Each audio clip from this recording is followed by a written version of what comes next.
黎卓珊陪大家睇天氣。一股偏南氣流為華南地區帶嚟晴朗嘅天氣。日間天氣炎熱，大部分地區嘅氣溫上升至到28度以上。荃灣城門高、元朗公園同埋上水嘅氣溫更加上升去到31度。而預料聽日仍然天晴炎熱，星期六東風增強，有一兩陣雨，天氣會稍涼，所以大家要多加留意啦。跟住睇下10點鐘嘅氣溫係25度，相對濕度88%。跟住交俾天先生。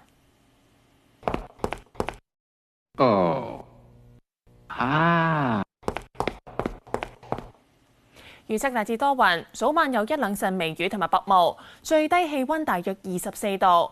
日間係大致天晴同埋炎熱，最高氣溫大約30度，吹微風。星期五晚轉吹和緩嘅東風。展望星期六嘅雲量會比較多，風勢亦都比較大。下個星期初至中期天色好轉。而喺聽日嘅最高紫外線指數係7，強度屬於高。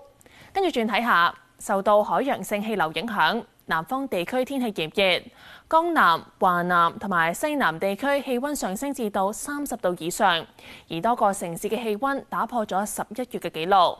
但北方地區雨雪天氣就持續。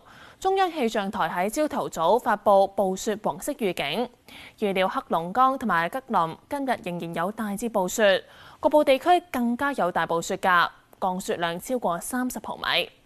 最後同大家睇埋世界各大城市天氣。廣州多雲，澳門落雨，廈門落雨，台北落雨，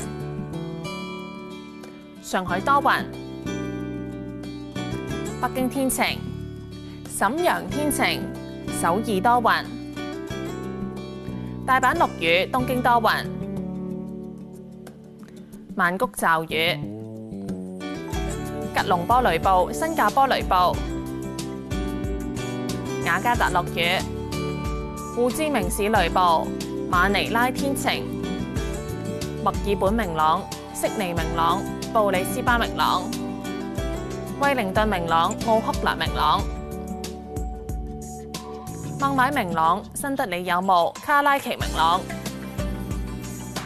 溫哥華驟雨，三藩市明朗，洛杉磯有霧，紐約天晴，多倫多明朗，芝加哥明朗，羅馬有霧，蘇黎世落雨，巴黎驟雨，法蘭克福落雨，倫敦落雨，阿姆斯特丹落雨。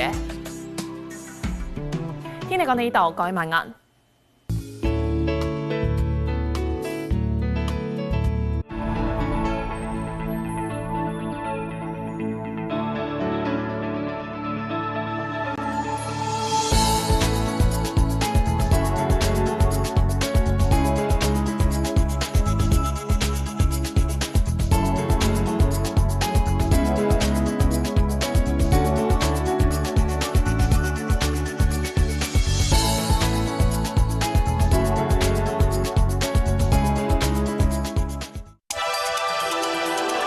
跟住落嚟係娛樂頭條。